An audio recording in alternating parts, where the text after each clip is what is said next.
Assalamualaikum warahmatullahi wabarakatuh. Apa kabar semuanya? Di video kali ini saya akan kembali menginformasikan cara untuk mengetahui siapa saja nama-nama penerima bansos. Nah, walaupun hal ini sudah tidak asing lagi bagi penerima bansos, tapi kenyataannya bagi masyarakat awam, masyarakat umum, khususnya yang belum pernah menerima bansos sama sekali, sering bertanya, bagaimana sih caranya untuk bisa mengetahui nama-nama penerima bansos itu siapa saja?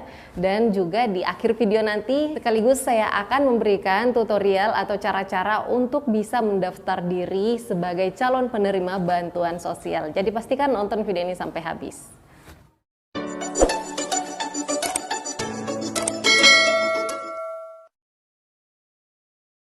Oke, langsung saja tanpa berlama-lama, di sini saya akan memberikan dua cara untuk mengetahui nama-nama penerima bansos. Ini transparan dan insya Allah akurat. Oke, jadi ada dua cara. Yang mana yang pertama, Bapak Ibu bisa langsung masuk ke websitenya, cek bansos.kemensos.go.id. Nah, ini cara simpel sekali, cukup memasukkan alamat website tersebut ke handphone Anda. Nah, sekalian aja kita praktek ya, biar tidak keliru ketika sudah masuk ke sana, ternyata di sana ada banyak sekali informasi yang muncul, sehingga Anda bisa gagal paham karena kebanyakan informasi tapi tidak dijelaskan itu sebenarnya apa saja. Oke, langsung saja. Yang pertama, ketika website ini, halaman ini sudah terbuka, maka cukup Anda memasukkan nama provinsi tempat Anda tinggal, kemudian dimasukkan lagi nama kabupaten tempat Anda tinggal, lalu dilanjutkan dengan nama kecamatan, kemudian dilanjutkan dengan nama desa atau kelurahan tempat Anda tinggal. Nah, berikutnya isi kolom yang sangat penting ini, yaitu masukkan nama Anda sesuai dengan yang tertera di KTP, harus sama persis. Nggak boleh ada beda sedikit pun. Kemudian isi captcha yang ada di sini juga, dan ini juga harus sama persis dengan perintah yang muncul. Lalu kemudian di sana akan muncul nama-nama yang tinggal di dalam desa atau kelurahan setempat tersebut dengan nama yang persis. Jadi apabila di dalam satu desa tersebut ada 5 orang yang namanya sama persis, maka akan muncul di sana 5 nama orang. Apabila ia terdaftar di dalam DTKS ya, dengan tanda kutip apabila orang tersebut berada di dalam DTKS. Nah, DTKS ini apa? DTKS ini adalah singkatan dari Data Terpadu Kesejahteraan Sosial, yang mana masyarakat penerima bansos dari daerah atau dari pusat, masyarakat tersebut harus terdaftar terlebih dahulu di dalam Data Terpadu Kesejahteraan Sosial ini. Nah, apabila namanya sudah ada di dalam DTKS dan sinkron semuanya valid, maka ia berkesempatan untuk bisa mendapatkan bantuan sosial.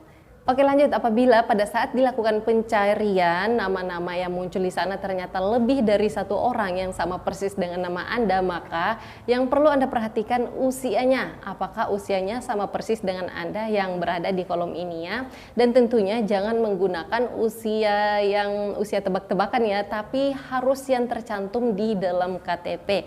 Jadi kalau misalnya Anda merasa umur Anda itu masih 35 tahun, tapi ternyata ada kesalahan pada saat membuat KTP dan di sana di KTP Anda usianya itu sudah 40 tahun, maka yang harus jadi patokan yaitu adalah usia yang tercantum di KTP Anda. Nah, berikutnya digeser lagi ke bagian samping, maka di sana ada kolom keterangan BPNT. BPNT ini adalah singkatan dari Bantuan Pangan Non Tunai, atau yang saat ini dicairkan sebagian melalui pos, namanya Bansos Sembako, Bantuan Sosial Program Sembako. Nah, sebenarnya itu adalah turunan BPNT juga ya. Bansos BPNT berhubung karena cairnya melalui PT Pos, maka namanya berubah sedikit menjadi Bantuan Program Sembako. Tapi sebenarnya itu adalah program BPNT. Nah, di kolom BPNT ini di sana juga dijelaskan untuk periodenya. Apabila aktif sebagai penerima BPNT, maka di sana akan tertulis ya, dan di periodenya periode di tahun yang berjalan.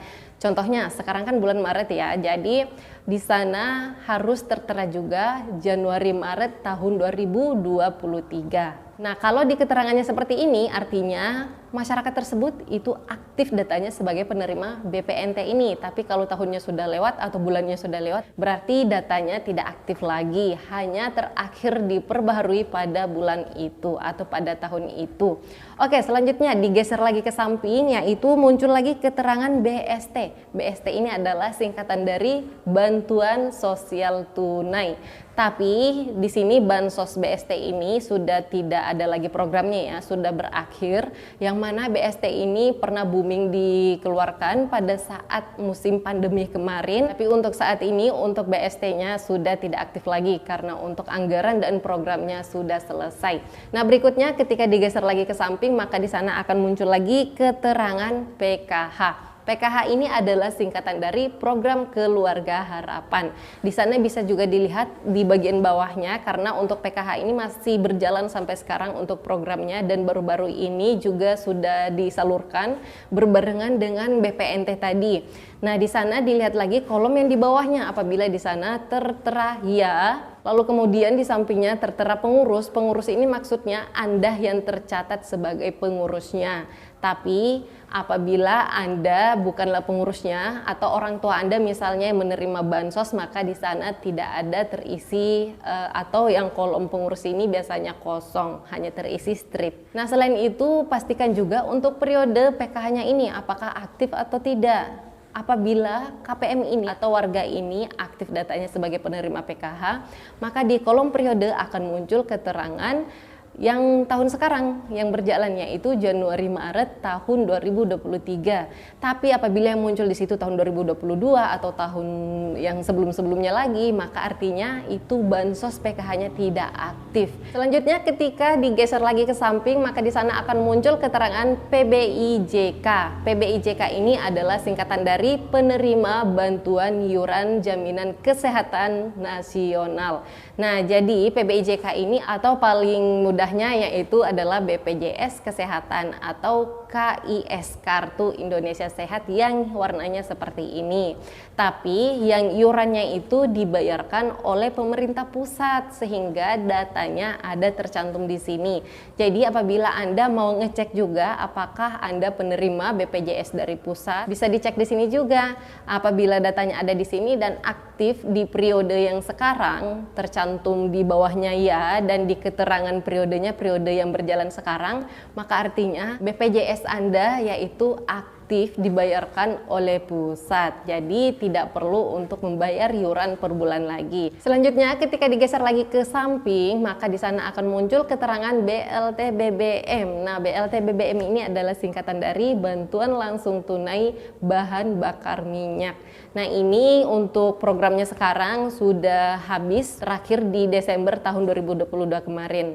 Berikutnya ketika digeser lagi ke samping maka akan muncul keterangan penerima bantuan sosial yatim piatu atau YAPI. Nah, untuk bansos YAPI ini programnya juga untuk saat ini masih tanda tanya ya apakah berlanjut atau tidak karena terakhir kemarin anggarannya juga sampai bulan Desember. Dan untuk besaran bantuan sosialnya itu sebesar Rp200.000 per bulan dan untuk anggarannya kemarin yaitu sebanyak 3 bulan, jadi per bulannya 200, total bansosnya yang diterima penerima YAPI ini yaitu sebesar Rp600.000.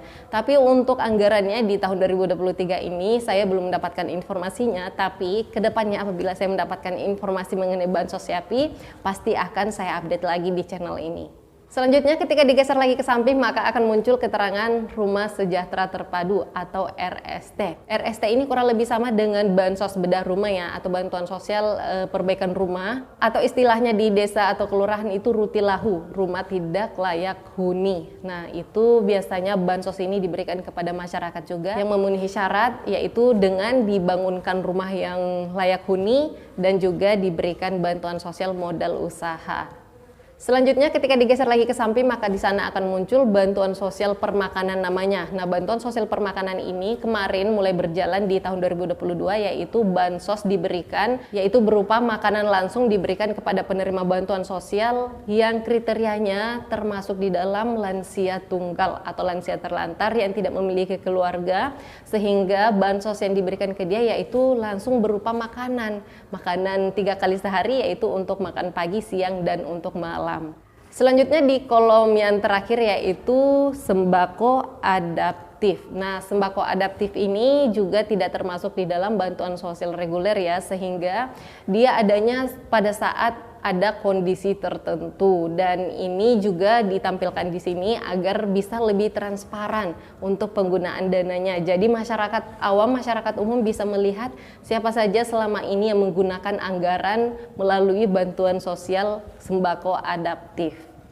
Oke, itu tadi untuk cara yang pertama, yaitu melalui websitenya Cek Bansos. Sangat mudah, simple, bisa dilakukan di mana saja, cukup memiliki paket data di handphone Android. Dan cara yang kedua yaitu mendownload aplikasi Cek Bansos juga. Nah, ini sebenarnya kalau dibandingkan kelengkapan data-datanya atau kelengkapan isinya, informasi yang ada di dalamnya, nanti saya rasa lebih lengkap jika melalui aplikasi Cek Bansos ini.